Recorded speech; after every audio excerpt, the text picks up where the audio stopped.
Now let's get onto our program featuring Congressman Doc Hastings. Doc Hastings first joined the U.S. House of Representatives in 1995 to serve Washington's 4th Congressional District. He brought with him a solid legislative experience and a strong work ethic, coupled with a desire to bring the common sense traditional values of Central Washington back to Washington, D.C. Doc and his wife Claire live in Pasco. They have 3 children, including our own Colin Hastings, and 8 grandchildren. After graduating from Pasco High School, Doc studied business administration at Columbia Basin College and at Central Washington University.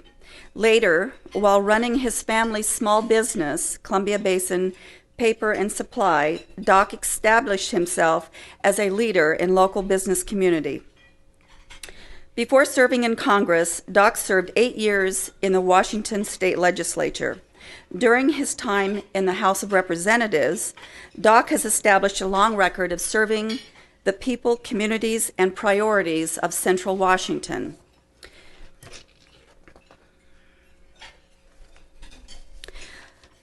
Doc founded the bipartisan Congressional Nuclear Cleanup Caucus to promote the cleanup of nuclear waste sites like Hanford. Since then, he has earned a reputation as an effective leader on nuclear cleanup issues. Each year, Doc works to ensure that Hanford's cleanup progress is accomplished as safely, quickly, and efficiently as possible. At the start of the 112th Congress, Doc was selected by his colleagues to serve as the chairman of the House Natural Resources Committee. Under Doc's leadership, the committee is dedicated to pursuing policies that both strengthen our economy and protect our nation's treasured lands, oceans, and wildlife. Please help me welcome Representative Doc Hastings.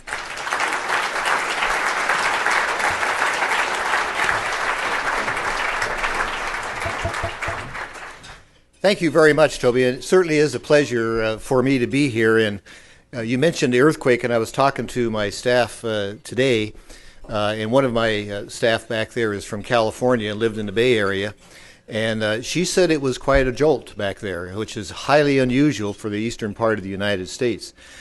But it dawned on me, living here and growing up here in the Tri-City area, of how few natural disasters we have. I mean, right now, you go through, if you're living in Texas, you are suffering through a drought and you're suffering through a tremendous heat wave in Texas. The tornadoes that went through the middle part of the country earlier on, and now the East Coast is faced with the hurricane. And of course, California is always susceptible to earthquakes. I only say that because we don't have that here. So since you're in the business of business, prepare to have a lot of people come into our area and want to settle here because of the lack of natural disasters that we have. And since I'm speaking in front of a Chamber of Commerce, I think that that's something that the Chamber ought to be talking about nationwide. So there's a challenge. Now, it's good. Go ahead. By the way, having grown up here, it always gets hot, as you know, in July and August. And you're aware, like everybody else is, that we have yet to have one 100-degree day yet. I don't know if we're going to have it or not towards the end, but I was back in D.C. Towards the end of July when that heat wave hit Washington, D.C. And it was on a weekend. I think it was on a Saturday.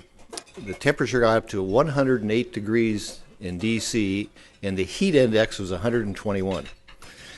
With that humidity, it's a terrible place to live. So just be prepared. A lot of people are going to come back here or come here and settle here. There's no question about that.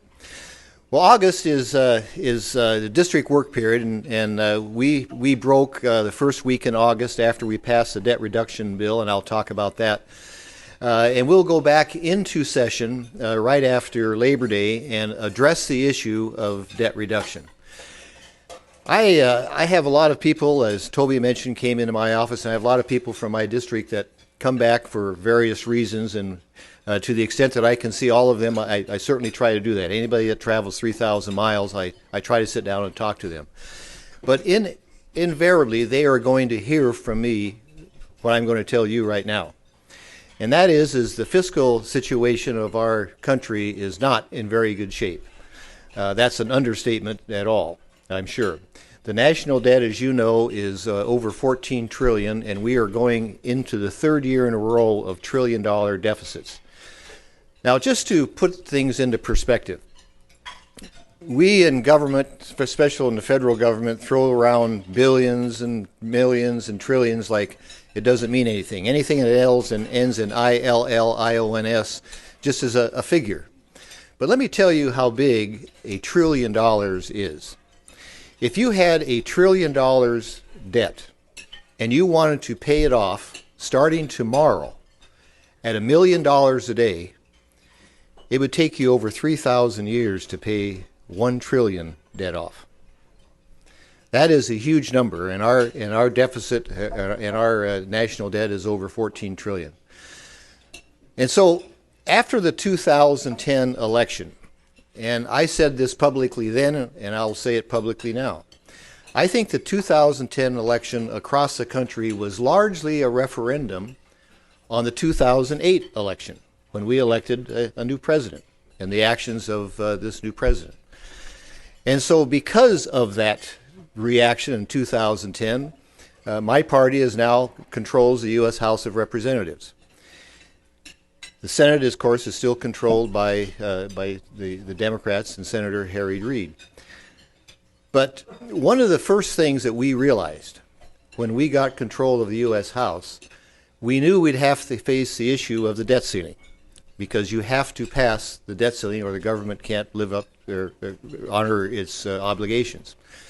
And we knew that that would probably be the best leverage that we could have in order to enact some changes in budgeting across the country so that we can start living within our means. Now, officially, the federal government went in default in May, but there was opportunity for the Treasury to move some dollars around. And when you heard about the August 2nd deadline as being the time that we really had to address this issue, with the figures that I saw, I was convinced it had to happen on that day. But the reason I bring up May is because the new Speaker of the House, John Boehner from Ohio, spoke at the New York Economic Club.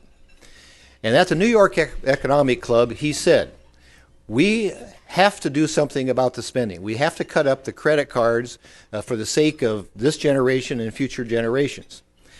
And he says the principle that we are going to use, that we are going to advocate in the House, is really pretty straightforward and pretty simple.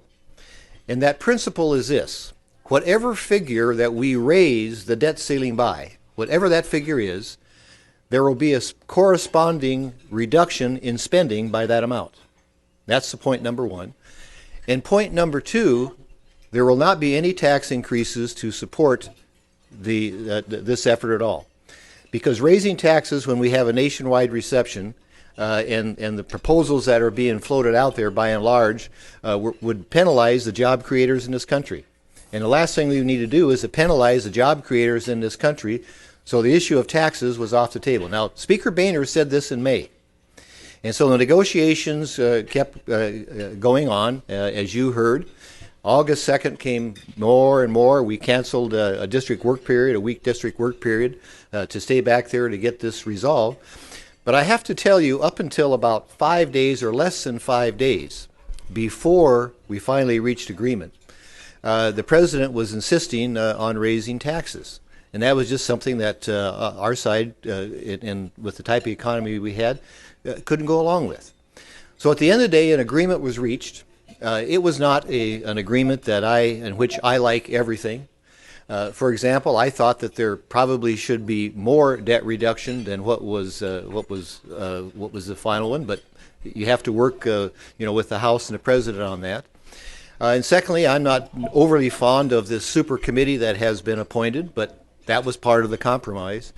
And the third part is that if we get to a point where we don't have agreement and we have the cross-the-board cuts that would come in within a year or so, our national security would be heavily impacted by those cuts.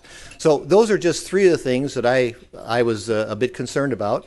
But nevertheless, the art of trying to get something done. You have to say, okay, what are the positive things, and vote for it and go forward. So the bill passed. It did pass with bipartisan support. There is a super committee that's being chosen. But let me focus on what I think are the positive parts of this debt reduction bill.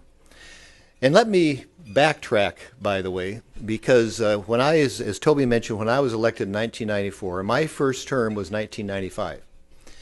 And in my first term in office, we had a spending problem then, as we do know, but nothing as severe as where we are now. Yet in 1995, the House passed a balanced budget amendment, obviously with bipartisan support. It went to the Senate, and the Senate voted on it, and they failed passing a balanced budget amendment by one vote. By one vote. Now, I think that had that one vote been there in 1995, and the constitutional amendment would have been sent to the states for ratification, 3/4 of the states would have to ratify it. I think arguably you could say that it would have been ratified, since 49 of the 50 states have some requirement to balance their budget. Yet it fell short. Now, if that balanced budget amendment had passed in 1995, I think you could also come to the conclusion that we wouldn't be in this situation where we are right now. So what then is the silver lining that I'm talking about, and why I'm talking about the balanced budget? Because part of the agreement is that before the end of the year, both houses of Congress, the House and the Senate, have to vote on a balanced budget amendment. I think that what that does, I think, is sends a very strong signal, hopefully to the American people, that we, like 49 of the 50 states, think that the federal government should have a balanced budget requirement. So, and there's another provision to this too, and that is that any of the, whichever house is the first house that passes a balanced budget amendment, the other house has to vote on that amendment. And the reason I bring that up and to bring that to your attention, because sometimes in the political and lawmaking process, one house will have their version and the other house will have their version, and you can't get together and nothing gets done. So it's pretty darn significant to me that if we can one of the House passes a balanced budget amendment, and it's likely that it'll be the House, although we don't know, because it takes 290 votes in order to pass it, so it clearly has to have bipartisan support for it to pass. But I think that is a very, very significant part of this deal. And the final part of it, and again, this is kind of inside baseball, but I think it's worth noting, and that is that the budget levels for the next 2 fiscal years are set at a figure that is less than what the current figure is. In other words, we are spending this much on discretionary spending right now. Next year it'll be less in real terms than that, and the following year it'll be less in real terms than that. So there are some reductions, real reductions in discretionary spending. So now that leaves me, when we come back, to, okay, what is this super committee going to come up with? They have a very strict timeline in which they have to present something to both the House and the Senate. On November 23rd, I think it's November 23rd, it's the day before Thanksgiving, whatever day that is, the super committee has to submit a bill to both houses of Congress, and by December 23rd, both houses have to act on their recommendations. Now, before that time, however, each standing committee in the House and the Senate are to present their ideas of deficit reduction to this super committee. Since I'm the chairman of the Natural Resource Committee that has jurisdiction over all public lands, where I might add most of the potential of energy development in our country lies, we are going to be submitting our recommendations to the federal government on more energy production in this country for a variety of reasons. First of all, it makes sense for me. Energy jobs are good paying jobs. If we have a slow economy, why don't we develop an industry that pays good jobs, energy production? And secondly, there's a national security aspect too, relying so much on foreign sources of energy. Some of the OPEC nations, which control the better than 40% of the world's crude oil supply, you look at who those nations are, and some of them aren't necessarily friendly to us, like Iran and Venezuela. So it makes sense to me to try to become less energy dependent by utilizing the resources we have here within the United States. A little note just to give you an idea. The second largest source of revenue for the federal government after the income tax is royalties paid on energy production on federal lands. And so if we're going to try to come up with a plan to reduce the deficit, it seems to me it should be a slam dunk to do more energy exploration, whether you're talking about the Outer Continental Shelf, Alaska, or the Intermountain West. And that's what we will be making that recommendation to this super committee. Now, what will the super committee recommend? I'm going to tell you only this member's guess, and it's probably no more than a guess, although I know all of the members that are on that committee, and so I can maybe guess a little bit what the outcome will be. First of all, they are charged with coming up with up to $1.5 trillion in savings over the next 10 years. I frankly think that they'll be able to come up with that amount of money and maybe even more, because I think the American people are in tune with that. I know in my office, for example, we've had people make suggestions to us, and you start putting those things together, and all of a sudden, well, okay, there might be something that needs to be looked at. So I think from the standpoint of coming up with enough deficit reduction, I think that committee will be able to do so. As a matter of fact, it's been tried. Vice President Biden was in charge of a bipartisan committee, and they identified at least publicly something. So I think that will happen. The sticking point is going to be on taxes. There's no question about that. The president has said over and over, even after this package passed, that he thinks it needs to be balanced from the standpoint of having more taxes. Knowing those that, at least on my side of the aisle on this, I just don't think, I think they're going to reject that.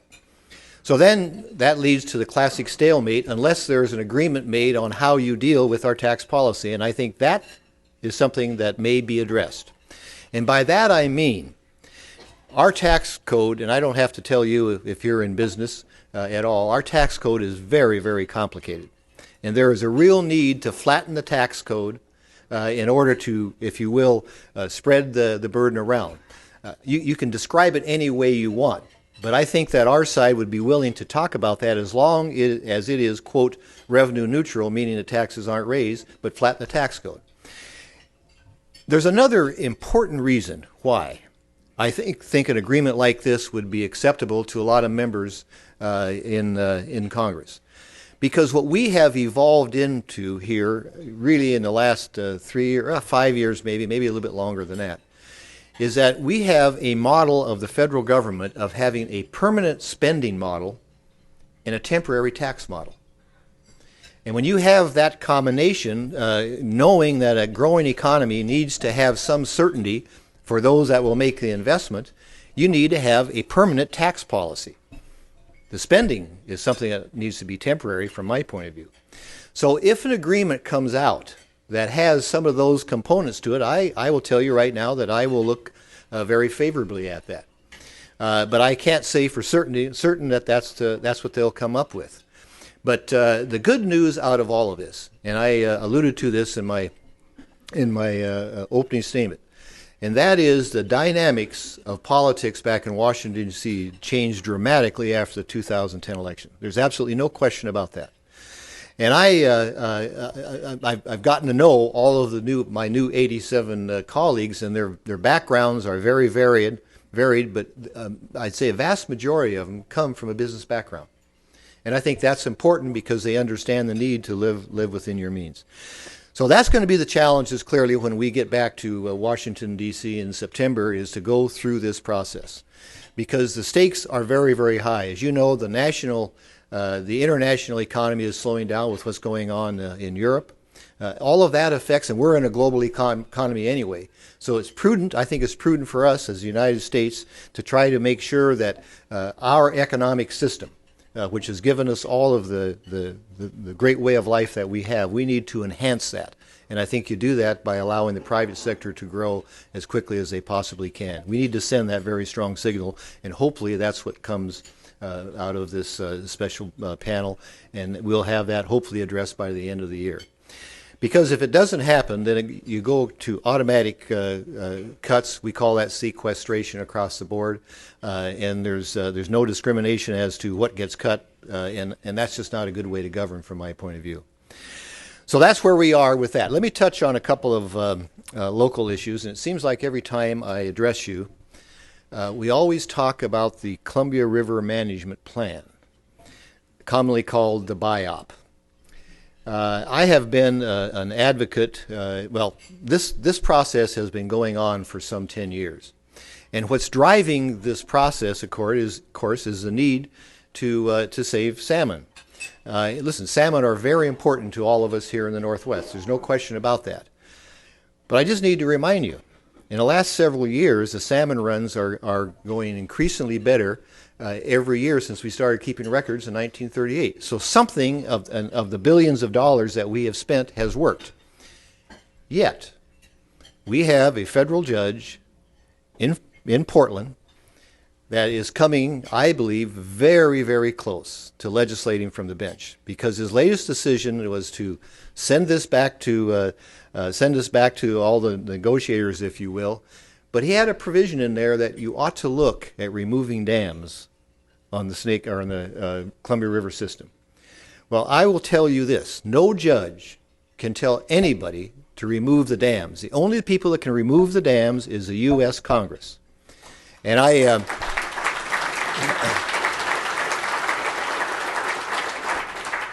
as a matter of fact, I happen to be the chairman of the committee that would have to pass that legislation. And I can tell you, it won't pass. It won't even get a hearing. But it frustrates me that we see such an activist judicial system, at least here with this particular judge down in Portland. And I have said this publicly, and I'll continue saying it again. He should really retire and allow those negotiators to sit down and come up with a plan. And I might add, the plan that he keeps sending back is agreed upon by about 90%, about 90% of the stakeholders.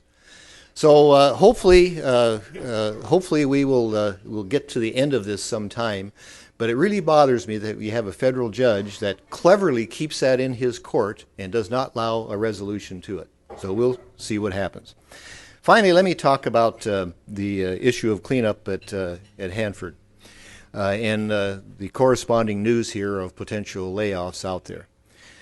Let me state first what should be obvious, and that is that the Congress has yet to pass the appropriation bills funding the cleanup. That process has not gone through. Now, I've had some bit of difference of agreement with the Department of Energy as to what the priorities are, but they are just doing what they are instructed to do, and that is prepare for those layoffs. And the real issue is and by the way, with the budget cuts we had across the whole federal budget, the environmental management part, or the EM part, which is what controls our funding out here, stayed honestly pretty well, considering some of the dramatic reductions in other areas. And the reason why, I think there's two reasons why. Is the education process that we have gone on, and I say we, those of us that represent those sites, over the last 10 or 15 years. And secondly, there are legal obligations. You can't ignore the legal obligations that are required to clean up these sites. And so you put that combination together, and I think we came out pretty well. The issue is simply a priority on where the funding ought to be. And the spending bills, the appropriation bill that passed the House with my support, included what I call as a colloquy on the floor of the House that would say, okay, there's a discrepancy here in the priorities, at least from my perspective. Will you work with me, meaning the chairman of the committee, to try to see that if we can mitigate those discrepancies so we can go forward without having too much of an impact on the jobs. And the chairman of that committee said yes, he'd work with us on that. Now, The Senate has yet to pass the bill. You have to work out the differences between the two.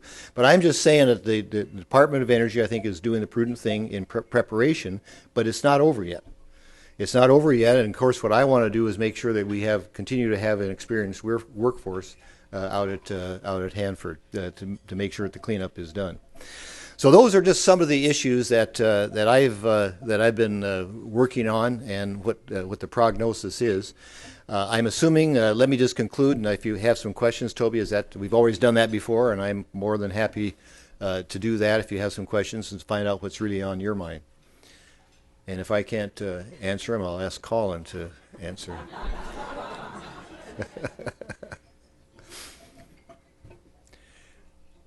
Wow. Okay. Yes.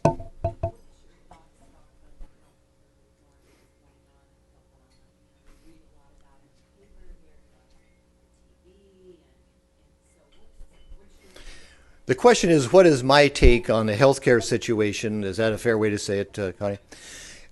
First of all, I made no bones about it. I was opposed to Obamacare, and the first vote that was made in the U.S. House this year was to repeal Obamacare.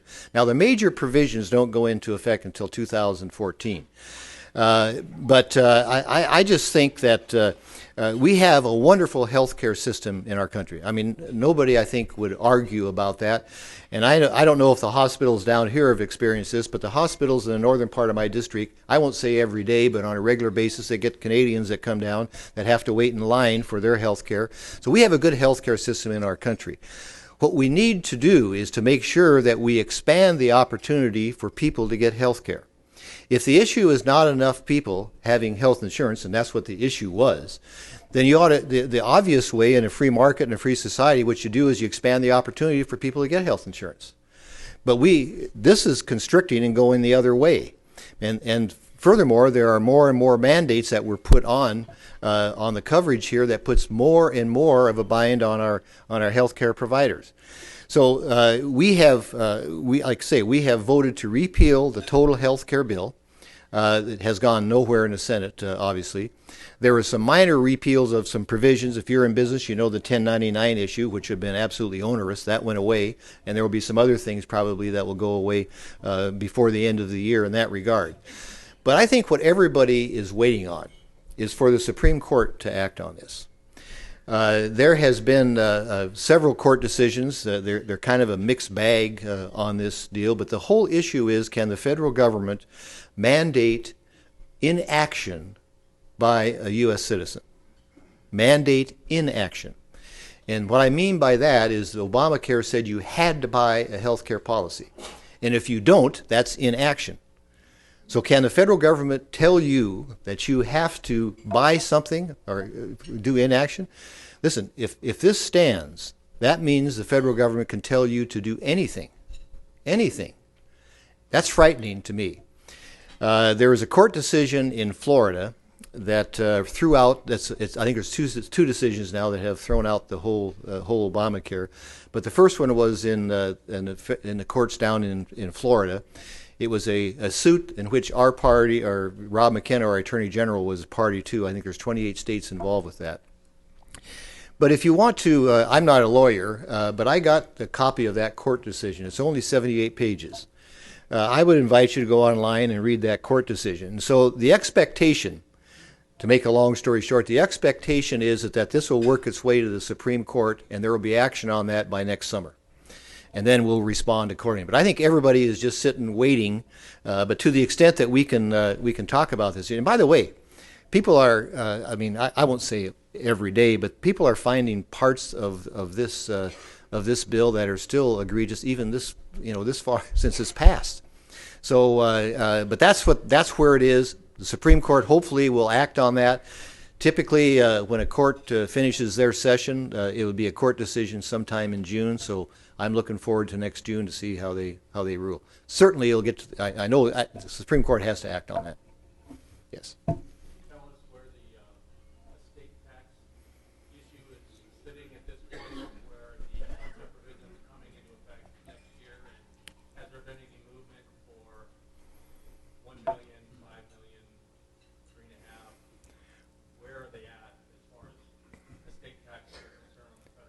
The question was, where are we as far as the estate tax on the federal level? Let me state unequivocally, I believe the estate tax ought to go away, and I voted that way. It's a classic case in my mind of double taxation.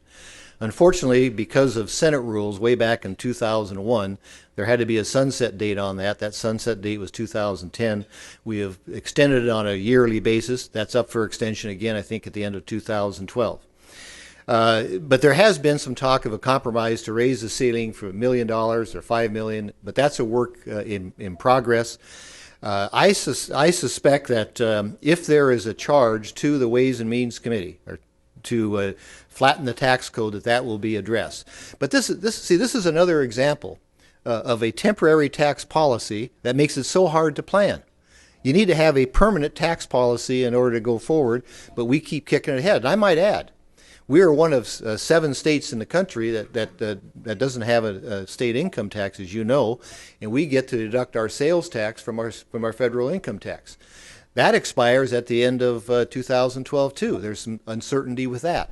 So all of those provisions, but there has been some talk like they're trying to work a compromise. Listen, if that's the only thing you can get to raise the threshold, I would not necessarily be adversely opposed to that, but I would think it ought to be indexed because you're going to get right back in this situation again. But I believe the estate tax ought to go away, and I voted that way because I think it's a classic case of double taxation. Yeah, there and then who's okay? And Jim, go ahead.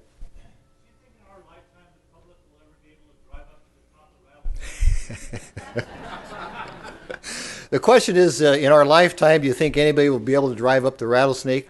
I hope so. I've introduced legislation, and listen, let me just back up a bit. There was a reason why access to the top of Rattlesnake was not accessible to the public when we were in a defense production out at Hanford. Nobody will argue with that at all. But we're no longer in defense production out there. We're simply cleaning up, the remnants of all of that. And as a result, I believe Rattlesnake should be opened. Just out of curiosity, how many people have been on top of Rattlesnake here? Well, see, it's for somebody, and you see that every day, you would think there would be more people, but the access to it is pretty tough. Yes, I have introduced legislation directing Department of Energy to come up with a plan with local stakeholders in order to allow access to the top of that. I will continue to push that. But there are some provisions that Benton County has to be involved with that. Obviously, the road couldn't handle it right now, so you have some expenses associated with it. But the bottom line is, yes, we should be able to have access to the top of Rattlesnake, and I hope we can move that bill through and get it passed and signed. Jim.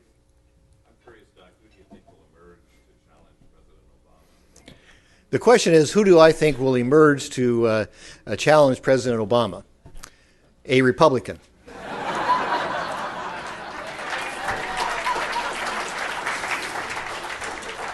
Listen, I can hold in my heart that Dennis Kucinich catches fire, but I doubt it. No, I don't know. Listen, this is a question like that is really instructive, I think, of how in tune the American public is on the politics of our country. Because I just remind you, the election is not this November, it's a year from November. And yet people are really in tune to this because of however their interpretation of what's going on. I've given you my interpretation. So it's way, way early to make that judgment. My guess would be that conventional wisdom is that the two front runners are Governor Perry and Governor Romney.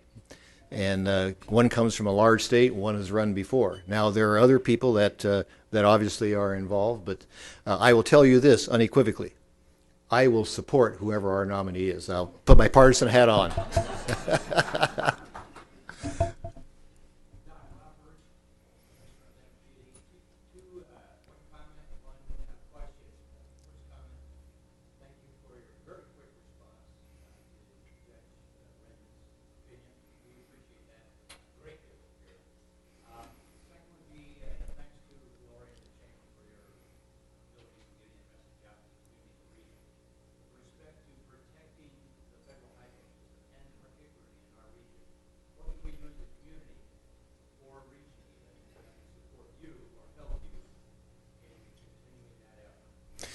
Well, I think one of the main things that you can do. First of all, you've been very supportive, but we are very unique here in the Northwest, where a bulk of our power comes from hydro. I mean, there's hydro in other parts of the country, but nowhere to the extent that we have, simply because of the resources that we have here. As you know, just to back up a little bit, there's always a political aspect to this, and part of it is that BPA, which is a federal agency, has borrowing authority. They have always paid back whatever they have borrowed. They have always done that. Yet there are those in different parts of the country that would like to take BPA's authority, away. But the good news on that, Bob, is that we in the Northwest are pretty well united to beat that back. That jurisdiction, by the way, would have to go through my committee too, and I can tell you that if there's an opportunity to do that, I will not look favorably at it. But let me put on a kind of a different hat. I am in favor of an energy policy in our country that I characterize as all of the above. I think as diverse a portfolio, if you will, of energy production in the state is good, because it allows people a lot of choices, and if something goes down, you have a backup. And so I'm in favor of all of the above. But unfortunately, there is a political movement in this country that, and I say political, and I want to emphasize political, movement in this country that looks at energy production as their favorite energy production and is called green. And let me give you an example of this, and I'm sure you're all aware of it. And that is that, 4 or 5 or 6 years ago, the initiative was passed in this state. In fact, there was a forum on this yesterday, I think. But there was an initiative passed in this state talking about a renewable standard going up to 20% by something like 2020. But cleverly, it was written in there that hydro was not renewable. Now I have to ask this question. If the sun shining is renewable, the wind blowing is renewable, why is water running downhill not renewable?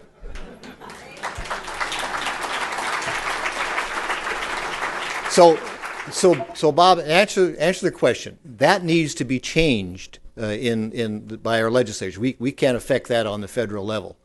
But understand, and I know I sound like a broken record here, but understand, I'm in favor of all of the above. I think we should have all of the above. But those that have only a narrow sight are dealing from a political agenda and not a policy agenda. That's a big, big difference, I think, in energy production. Any more? Well, listen, I guess we are done, aren't we? Well, Jerry.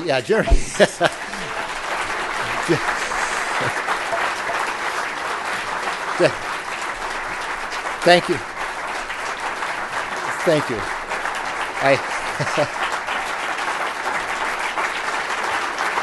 you very much. I was going to say, generally, when somebody stands up, I get it, but nobody stood up, so I had to, Thank you very much. I appreciate the opportunity to be here. Thank you.